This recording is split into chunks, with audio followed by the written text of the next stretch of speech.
pull an NASA on the radio screens because their frequencies are a bit too different. It's a weird thing.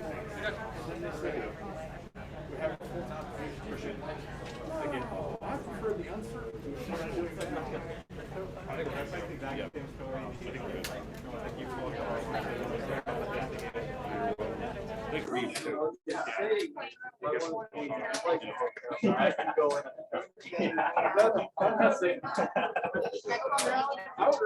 hopefully this will pay off. It was cool last night.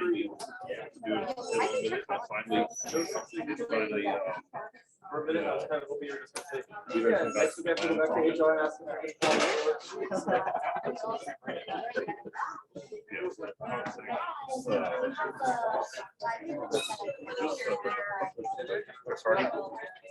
good.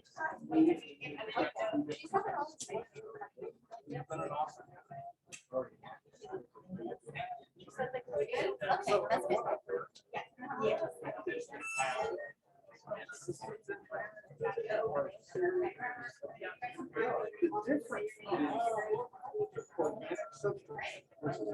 Let's get pumped up.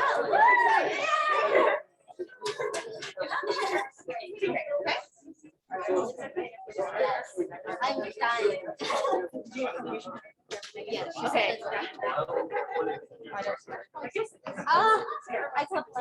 All right.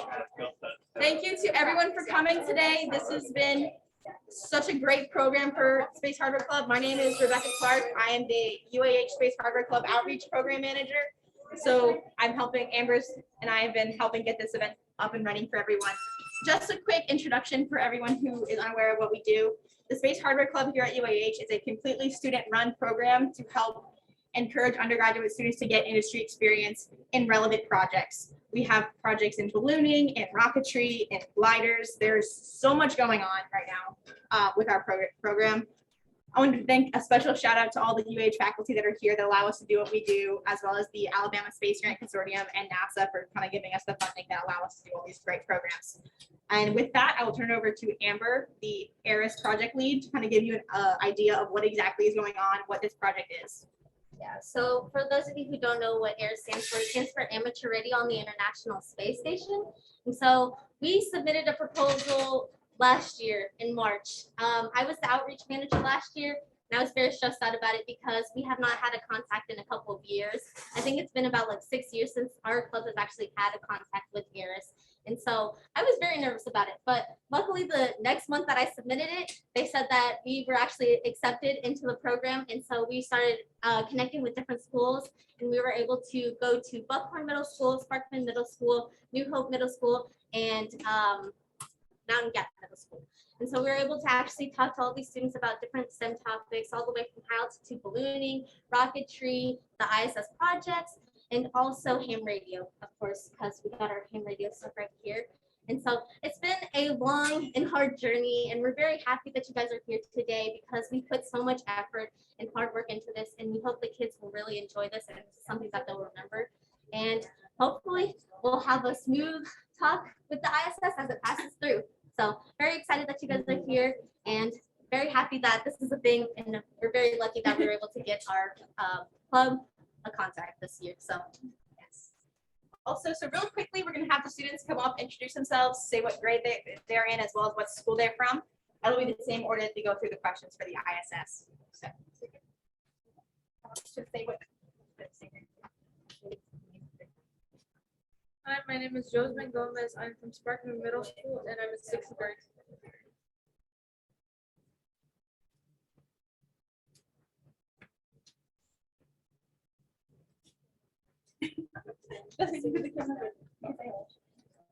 Hey, I'm Ryan from Sparkman Middle School, 6th grade.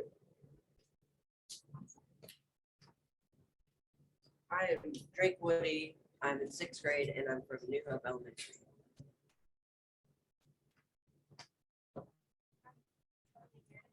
In 6th grade.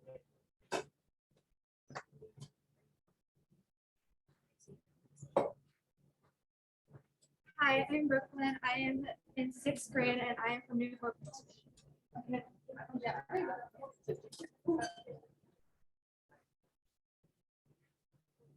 I'm my name is Shake Christie. I'm in the 8th grade and I'm non-Catholic.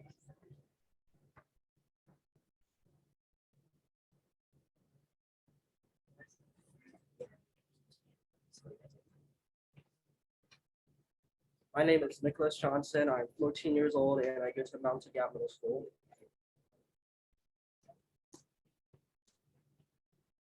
I'm Audrey. I'm in the 8th grade at Mountain Gap Middle School. Awesome. All right, so those are all our students that are here today that are going to be asking questions. So good job, guys. Next practice run. So next time we're going to have real questions, maybe get an answer. So now I'd like to welcome Scott Stevens from NASA Marshall Space Flight Center. He's a PACOM operator. He's going to give us a nice introductory presentation about what's going on today. And just really thank you for being here and supporting us. So thank you. Thank you, Rebecca.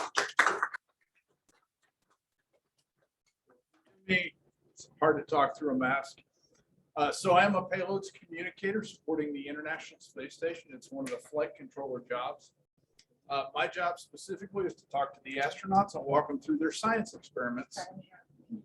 Oh, A little bit, absolutely. they can't hear you as well as a little bit. So I get to talk to the astronauts every day. That's my job, and walk them through their science experiments. So what you guys are going to do today, talk to the astronauts. You're actually going to talk to Dr. Tom Marshburn, who's a medical doctor, in addition to being an astronaut. Tom's a great guy. He's been on ISS before. I actually got to meet him a few times at the Johnson Space Center. So I think you guys are really going to enjoy this. One of the greatest things about camp passes that you're doing, the astronauts love it. You know, think about it. You guys have been through COVID, right? Where you have to stay in your house for a long time. You can't go out. Hard to have fun, right? The astronauts are kind of like that all the time. We have 4 right now. They're living in a 5-bedroom house, but they can't even go in their backyard, not without months of planning in a special suit, right? So when they get to talk to people on the ground, this is their exciting time. This is when they get to talk to somebody new. So, I mean, like, I know what they do the night before they go to bed. They actually look at the message, they look at who they're talking to, and they start getting excited about it. And they will think about it through the day. In fact, it's so important. It's one of the few activities that we will get the crew on micro call for. We will actually call up and say, hey, Tom, your hand pass is coming up in 5 minutes. And that way, just in case he's busy doing something and loses track. Anybody get distracted besides me? I get distracted. Yeah, okay. So they want that reminder. So they're like, oh, yeah. So they can put things on hold, go get the radio and talk to you. So Tom, I know, is just waiting to talk to y'all. I hope y'all are as excited to talk to him as he is to talk to you. Can they see the charts in here? Or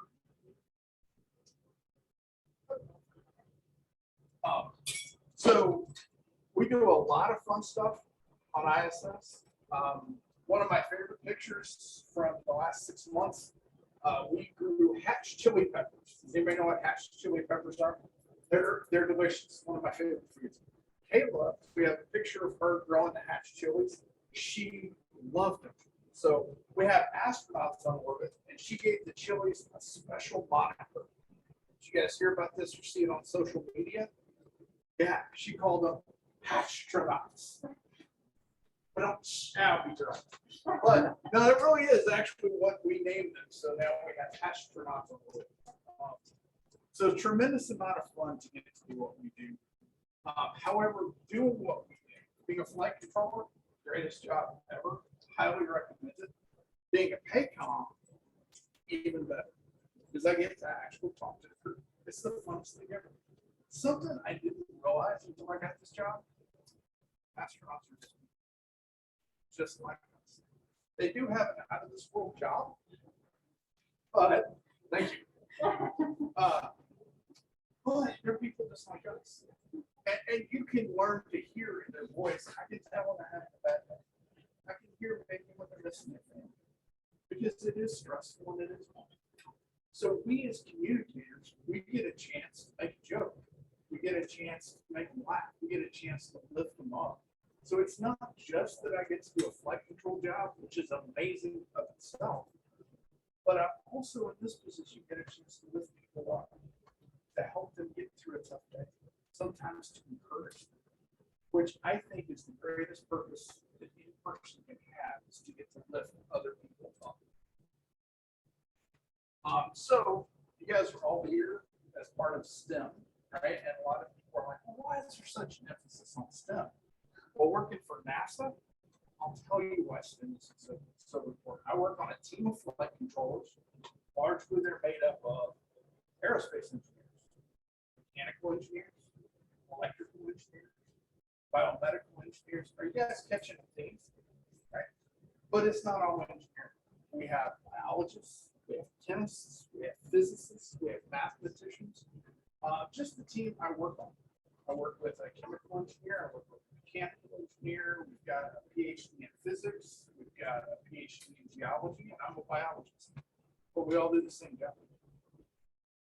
Because STEM is a language that allows us to all communicate and interface in a way. I may not know as much about physics, they may not know as much about biology, but we're all united by a common interest in science, technology, engineering, and mathematics. Make sense? Oh, well, the cooker's not working now, so I'll wing it. This is actually like flight control. Oh, something doesn't work. We'll wing it. So a lot of people will ask me, why the ISS? Why is the International Space Station important? We have a saying that I love, and it's science off the Earth for the Earth. We are doing science research all the time, hundreds of experiments. We do research for the cause of cancer, for cures for cancer, for measuring deforestation, for measuring the effects of agriculture. We do earth science, we do physics, and all of it with one goal: to make our lives better now and to make your lives better in the future. That's our goal, science off the Earth for the Earth. The second thing is, how many of you are excited that we're going back to the moon? We're excited that we're going to Mars, deep space missions, right? This is sci-fi stuff that we're starting to really do and plan. Everything we're doing on ISS is also tied to developing technologies. Did any of y'all hear about the rollout solar arrays? It's called ROSA. So we have solar arrays on ISS that's been up there for years, a long time ago, obviously. But what we needed was an improvement before we could go to Mars to successfully do deep space missions. We needed better power generation. We needed better solar arrays. So we pushed the boundaries, and there was a development of what's called a rollout solar array. Literally, they flew up in a bundle and you roll them out, right? Creative name, right? Rollout solar array. Yeah, sometimes we're not as creative with our naming. It's pretty basic, but the point is, we flew those up, we got it up to ISS, and we're now proving that technology to use it to be able to go to deep space. Where the plants we're growing are all about learning how to grow plants in microgravity, how to create a sustainable, perpetually sustainable environment, which is going to be required for Mars missions, required for deep space missions. So ISS is a test bed that makes the future possible. And here's the part that I want to challenge you guys about today. Is right now in this room, these students, any of you have the potential to be an astronaut, be a flight controller, to design future space missions. If you have the passion and you choose to do it, don't let anybody stop you. Right now, I'm excited about Mars and I'm excited about deep space. But one day we will go beyond those goals. I probably will not still be a flight controller when we land on Mars, but some of you could. You will be the ones who are going to define what comes after deep space. That's going to be your generation. You guys have the future in your hands, and it's something I'm excited about. So today, talking to Tom, it's just this next step on your journey.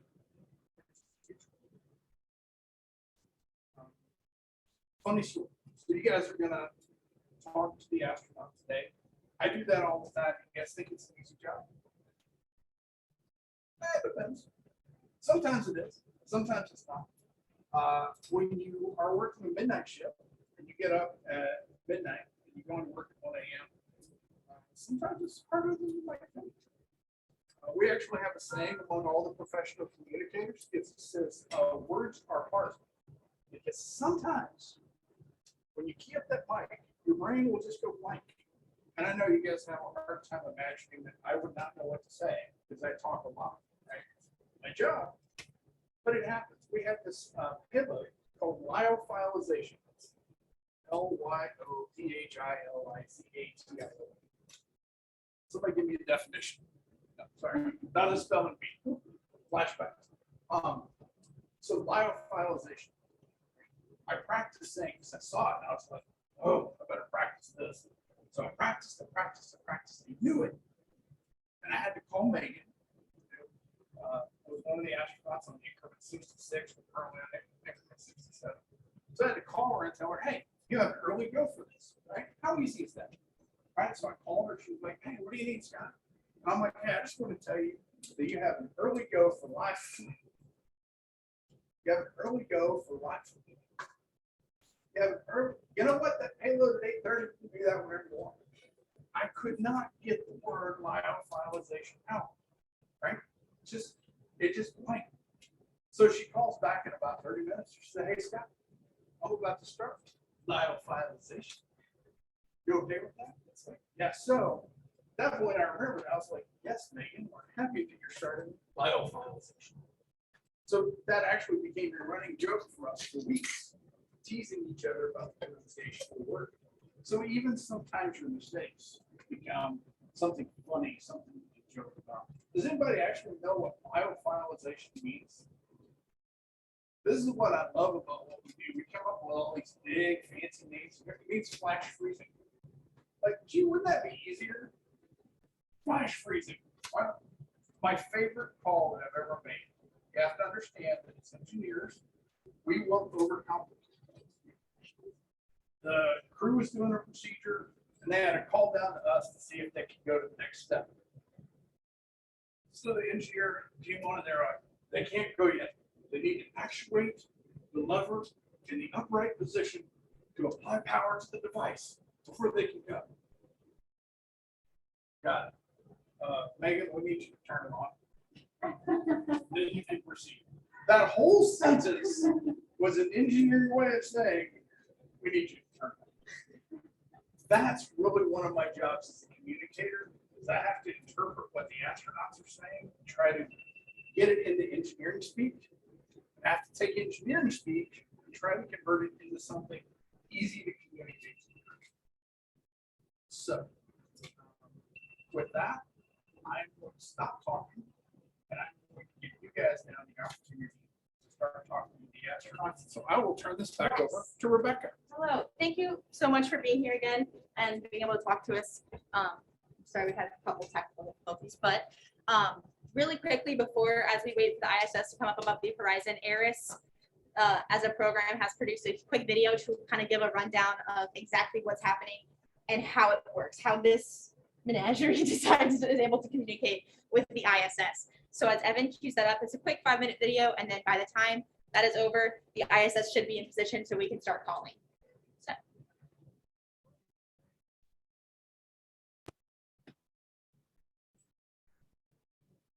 Not yet.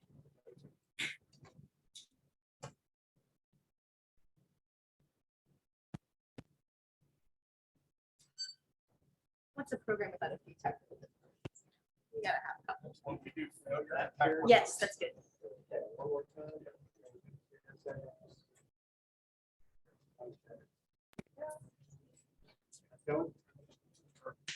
Yeah, it's showing. It's showing. You just have to play.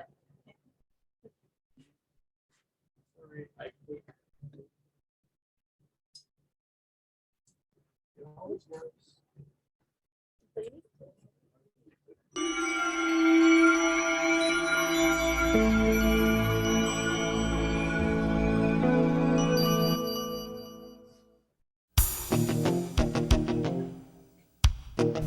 Hi, my name is Ruth. And my name is Chris. You must be pretty excited to talk directly with astronauts on the International Space Station today.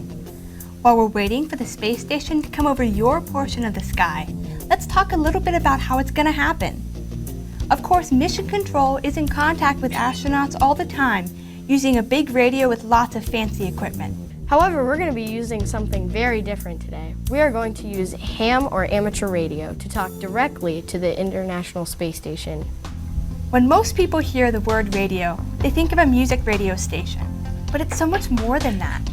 Radio actually refers to the unseen energy that transmits all sorts of signals using electromagnetic waves.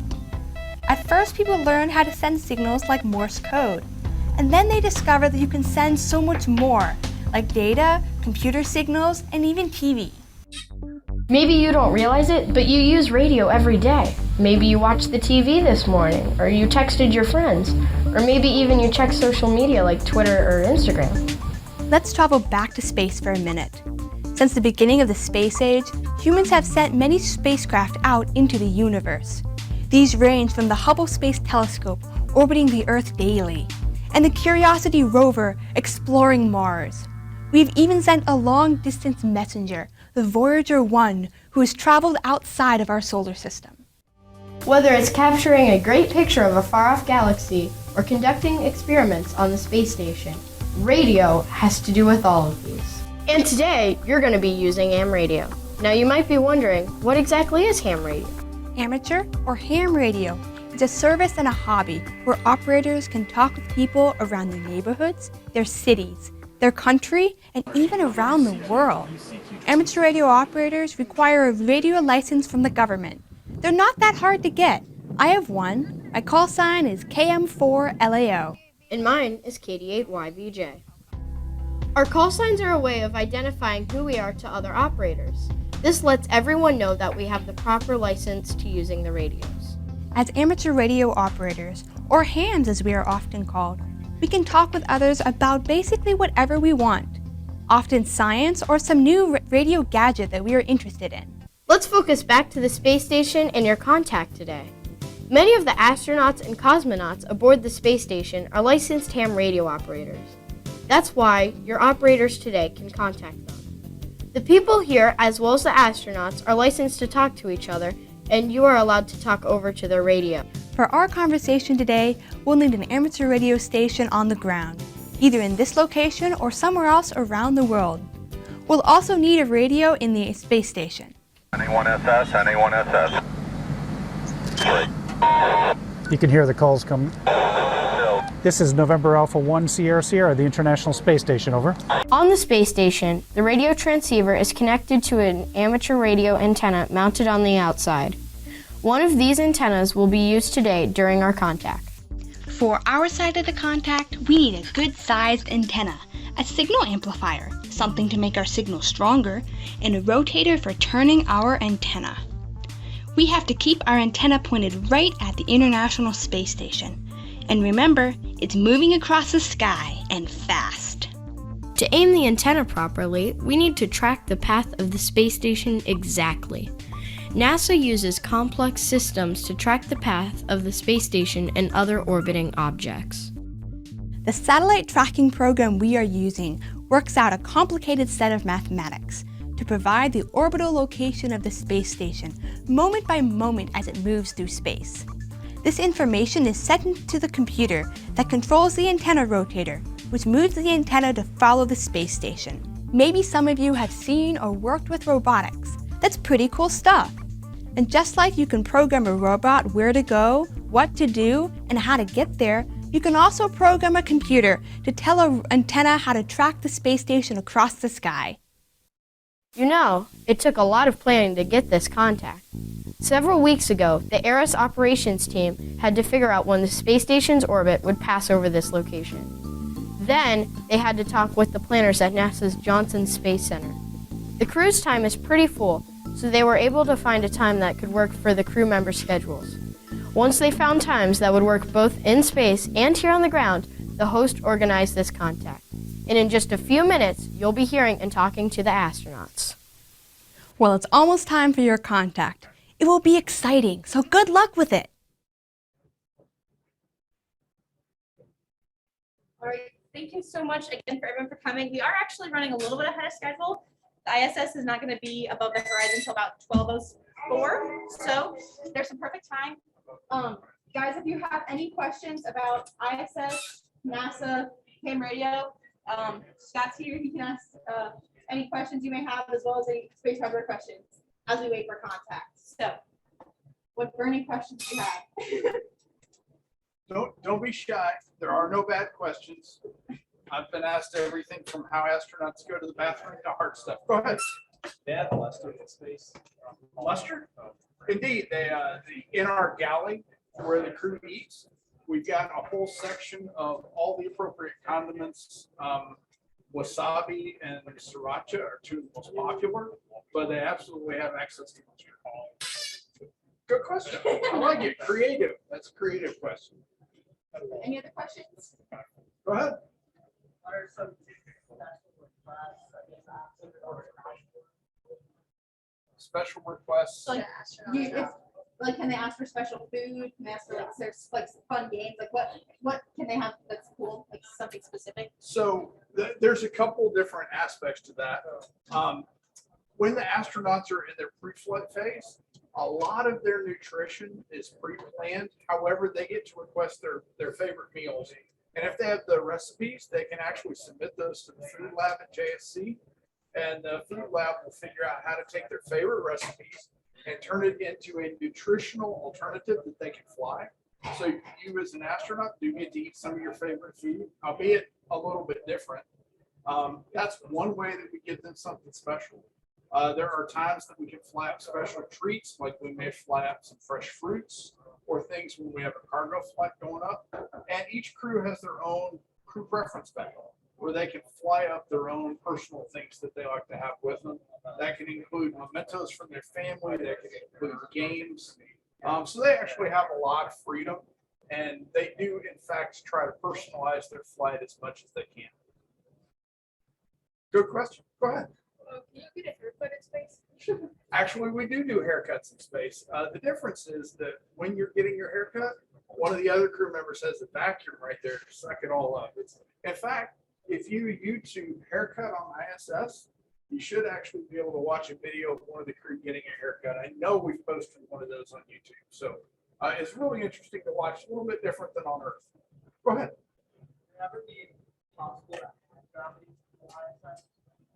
The ISS itself is not designed in such a way that we would ever be able to induce artificial gravity. The best way that we think of to do that right now would be to induce a spin. And spinning the ISS would not be ideal. In fact, if we do ever spin, that's called a loss of attitude control, and that's a bad thing. So, but in future space flight, yes. Go ahead. Would you ever add like a different ISS to it, or like basically like the ISS now that is out there with countdown and you guys send a different one up there? So there's a lot of different ways we're looking at doing space stations. There's private companies that are looking at doing their version of the space station. We have an expandable module on ISS now that's flown by a company, and that's testing their technology. There are some companies that are looking at flying up modules to ISS to integrate with our vehicle, also serving as a test bed for their capability to put a space station in lower Earth orbit. So all those things are coming. We're just in the phase of how we get there and what does it look like. We don't know. Excellent question. What other questions do you guys have? Any burning ones that you've been sitting on for a little bit now? I have a question from the webinar. Sure. Online. Absolutely. They were asking what happens when an astronaut gets sick. So we always have a crew medical officer on board who has medical training. Right now, we actually have a medical doctor on board. We always have flight surgeons on the ground, biomedical engineers that are monitoring their health. If a crew member reported something, we have a full treatment suite available on Earth, so we would treat them. And I mean, the astronauts, we go through a strict protocol, so when they fly, they're extremely healthy. They're not exposed to viruses and bacteria like we are here. So it's very, very seldom that we ever get a sick astronaut. Usually one of the most common things is your space headache. So space headaches are what happen when people from Earth's gravity go into microgravity, the blood pressure completely equalizes. So blood that is normally in your feet here will actually come up into your head because it equalizes through your body. The result is like if you do a handstand, you get a headache because of the blood rush. That's what astronauts experience. Sometimes it'll go away in a few days. Sometimes it'll go away in a few weeks. Sometimes it may last months. That's probably the most common medical complaint. Awesome. Well, thank you for that. I think You're welcome. we're getting ready. All right. Also, that just shows you guys I always have questions. I'm never gonna not have questions even as aerospace engineering student. Let's see. Oh, go ahead. Sam, do you want to kind of come get things started? Sam, do you want to come sit? Ready to get things started? We'll get started on it. All right. Reed, you ready? Reed. All right. Well, as they get settled, I can kind of explain what our setup is here. So we have a lot of our radios here, as well as our server rack that connects up to our array on the roof. It's massive. I saw it today. And that is what it's going to sound like until we can kind of hear where they're coming from. We'll call out every minute or so as the ISS kind of comes above the horizon line, and hopefully they will be able to hear us and then call back as soon as we can get a good line of sight to them. Right? Yep. Awesome. Are you guys good? What direction is it pointing right now? Can you kind of tell us what our orbits are? It's going to come over the southeast portion of the horizon and kind of go northwest-ish. Southeast. Southwest and northeast. Yeah. And so our array is moving all the way across as it moves Yep. that direction. It's low pass this time. Awesome. Right. Well, we should be getting ready in about 5 or so minutes. So thank you guys for being patient. We got ahead of schedule. I love it. But until then. Or yeah, like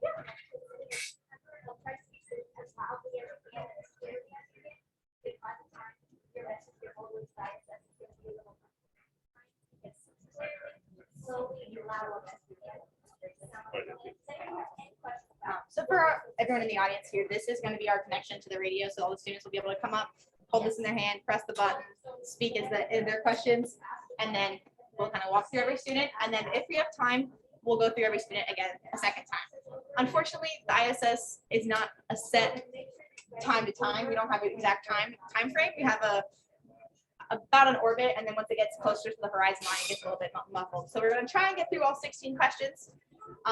At least get through one from everybody. Hopefully we can get a couple more on top of that.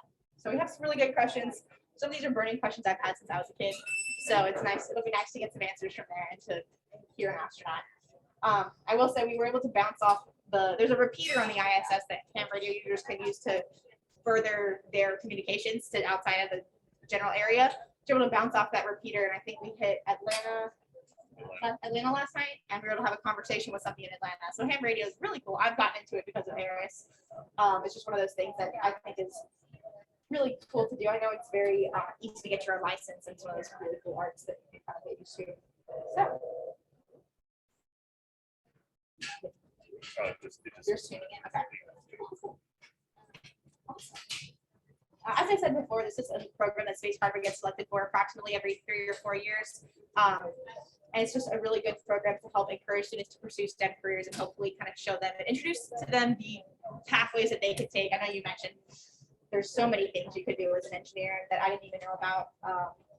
Just the industry is so open to literally everything and everything, and it's one of the biggest things going forward, trying to get to Mars, to art of this generation and such. So it's a really great program. I've been really excited to be a part of it and reaching as many students as we have, about 800. Yeah, about 800 across 4 different schools, as well as whoever we have on the webinar today. So thank you guys all for coming. And a big thank you to everyone who's involved, even the people that can't be here on our outreach team. I think we had about 40 different volunteers throughout this entire program, throughout the whole year that we worked. So we could not have done it without the volunteers that we've had, and they can't be here today. So thank you for that. I think that's all I have to say. 3 minutes out. 3 minutes out. Okay. Cool. Start calling 2. Start calling 2. Yeah. Awesome. Cool. I was so pretty. We're out of time. Now we're ahead. We're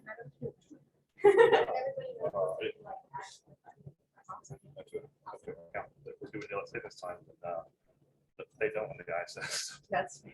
I realize I'll do the they'll hit us on the ISS. I don't know what to do that on access. I'm sorry, still. I don't know what to do. Don't say something on access. I don't know what to do that. Oh, then we did. Yeah, didn't do it a second time. So my clock said, 11:27 now. 2 minutes ago. Yeah, I got it. Yep. 2 minutes to start. 2 minutes and I'll be ready to go. So, cool. Have we convinced anyone to be a STEM major? Maybe. No. Yeah, you can always just shut the door and lock it in. Somebody. Yeah, yeah. Exactly. What was it? Biomed. Oh, we just talked about that. We have the biomed. Yes.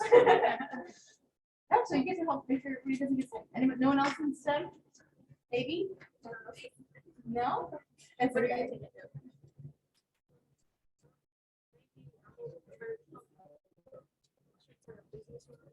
Oh, okay. Maybe you can, maybe you can start one of those private businesses that launches with ISS. You link it that way. I'm gonna convince everyone to have a STEM career by the time this is done. All right. All right.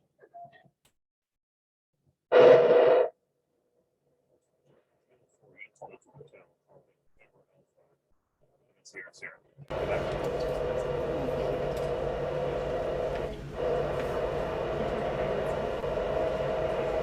Kilo 4, Uniform Alpha Hotel, calling November Alpha, Indigo Sierra Sierra.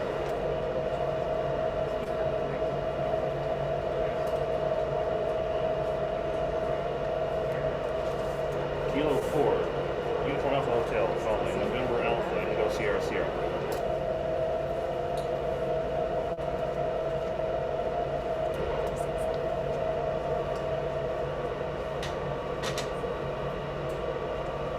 Kilo 4, Uniform Alpha Hotel, calling November Alpha, Indigo Sierra Sierra.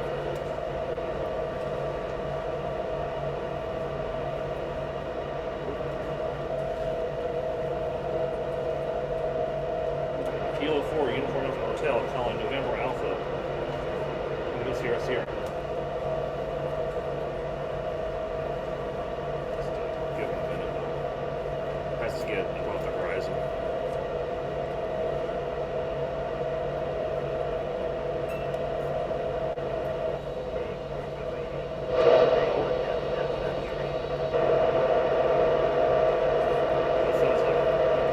Kilo 4, Uniform Alpha Hotel, calling November Alpha, Indigo Sierra Sierra. Come back.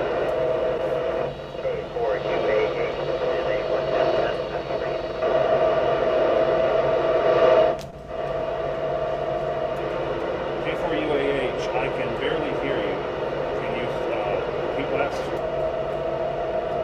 K4UAH, this is NA1SS. I can barely read you. How do you read me? You're getting better on it. It's give it a moment to get above the horizon.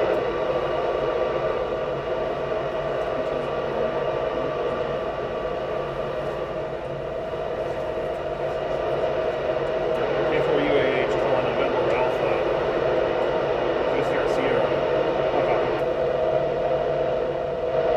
K4UAH, this is NA1SS. Read you very faint. How me? We read you 5 by 5. NA1SS has you 5 by 5. Welcome to the space station. NA1SS, we are going to turn our contact over. K4UAH, did not copy, taken. We are beginning the ARISS contact. Copy, you're much clearer now, ready to answer some questions. Hi, this is Josman. How hard was it to adjust your regular activities so you could survive with zero gravity? Over. Hi, Josman. It takes a couple of days for your body to get used to zero gravity, but for emergencies, so for survival, we're ready to respond right away from all the training. But it might take about a month or two to get mentally and physically adapted to zero G. Over.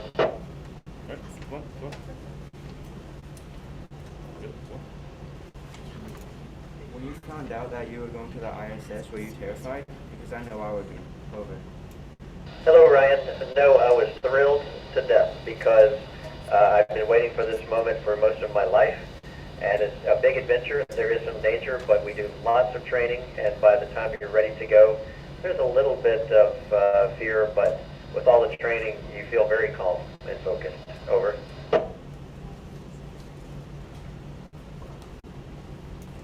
This is Drake. What made you want to go to space and who inspired you? Over.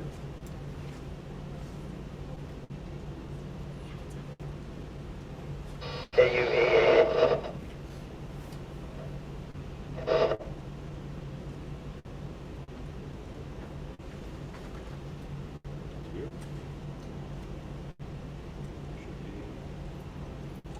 Trying to get. This is Drake. What made you want to go to space and who inspired you? Trip, I believe I understood. You're very broken. Good to hear your voice. What made me want to go to space was just the fascination and curiosity with what was out here, and the individuals that I met, the engineers and astronauts that I met that inspired me to want to go. My first inspiration was probably watching Neil Armstrong. Over.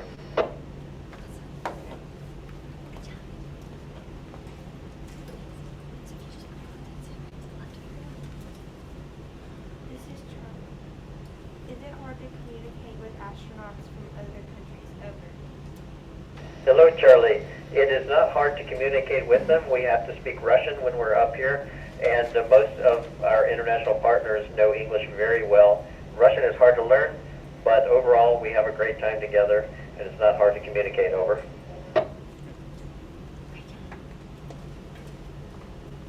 This is Brooklyn. What do you think is the most interesting thing to do on the ISS? Over. Hello, Brooklyn. The most interesting thing is the science, I would say. We see things that no people have ever seen before, and we give that data and the video to scientists on the ground, and they inform us of what they're finding out. And I would say that is the most interesting thing we do on the ISS. Over.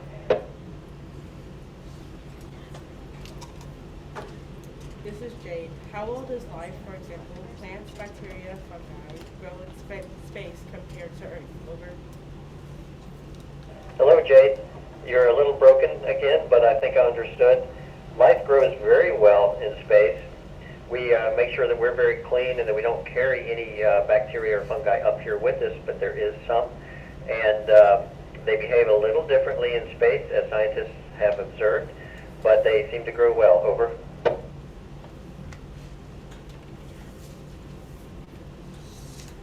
This is Nicholas. What do you believe is in the future of space exploration? And is it promising or not? Over. Hello, Nicholas. I believe it is very promising.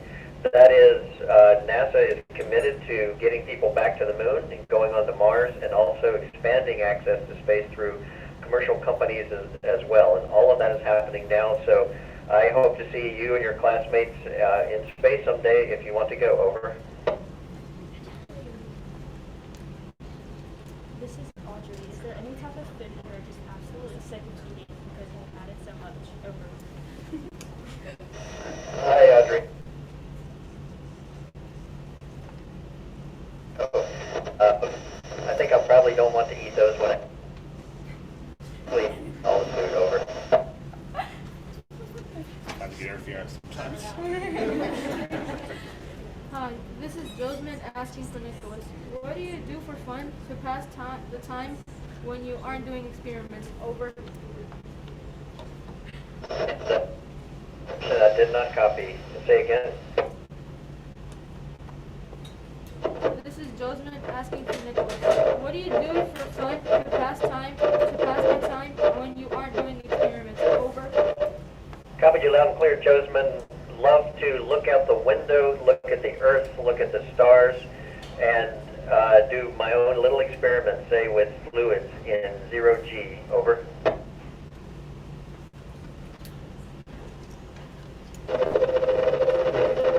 Hey, this is Ryan asking for how are you? Can you see everything on the ISS, like asteroids, stars, and planets?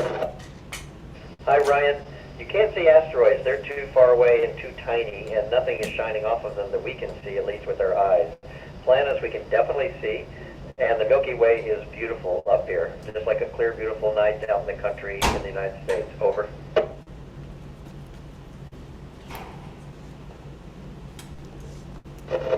This is Drake asking for Camden.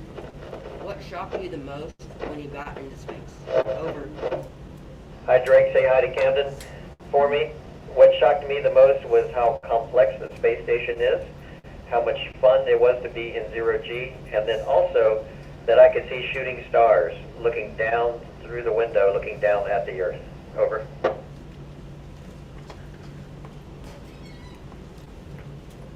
This is Charlie.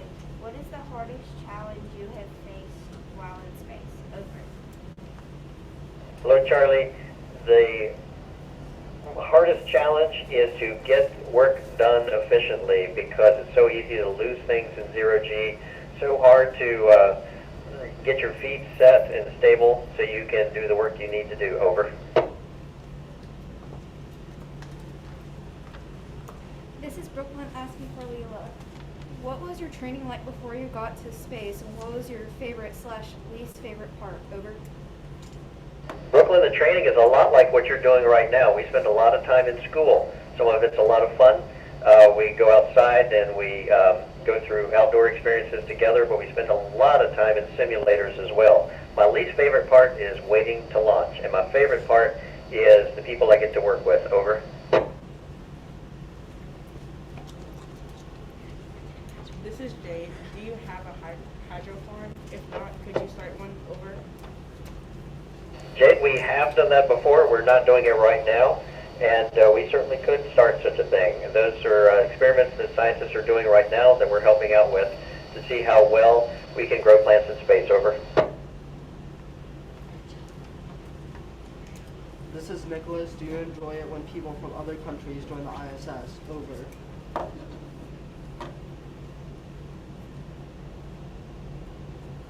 Let's speak up. Put your face. This is Nicholas. Do you enjoy it when people from other countries join the ISS? Over. UAH in A1SS. I think I've lost you. Say your question again. 1 moment, ISS. This is Nicholas. Do you enjoy it when people from other countries join the ISS? Over. You read? This is Nicholas. Do you enjoy it when people from other countries join the ISS? Over. K4UAH, this is NA1SS signing off. Great to talk to you today. Bye. NA1 ISS, we're going to say thank you real quick. Everyone say thank you. Thank you. K4UAH signing off.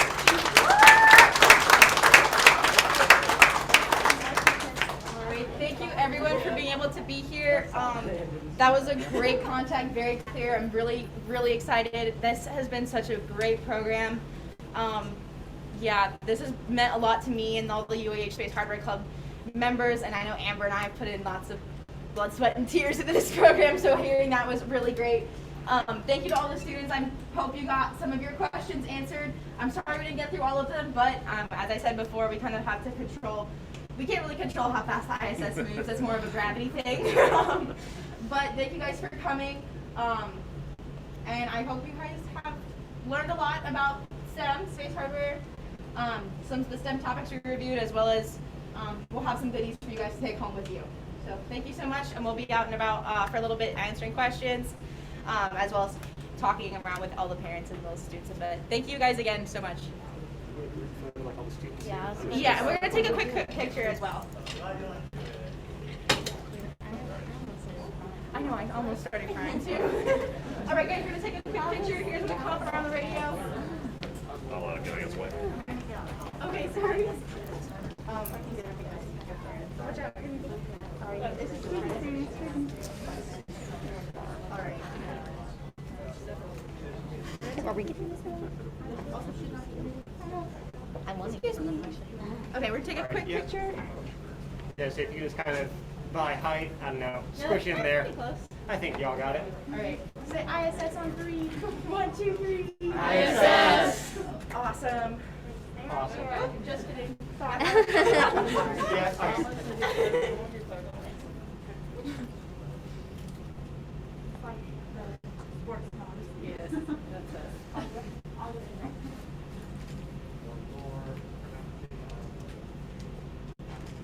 Thank you. Awesome, thank you guys. As I said, thank you guys all for being here and thank you for letting your students participate. This has been great. If I was in the elementary middle school, I would have died to be able to do this. But that is all we have today. I mean, just thank you again to everyone who is here from the support of Space Hardware. And yeah, and then again to Scott for being able to come and give us some insider information on how the ISS works. And that is all we have. Thank you guys so much.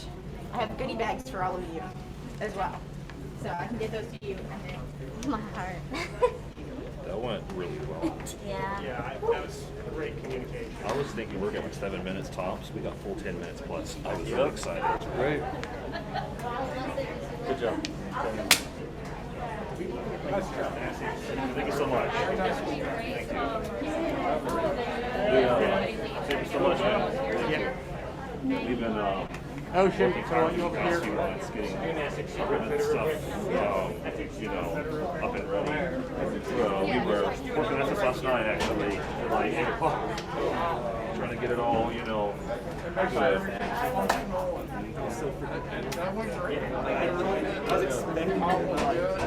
was surprised we got like 2 minutes out of it. Normally, this is a low, 35-degree path. We're trying to take 30 minutes, but we got a 40 minute out of it. I'm really excited for that. I saw the window. Yeah.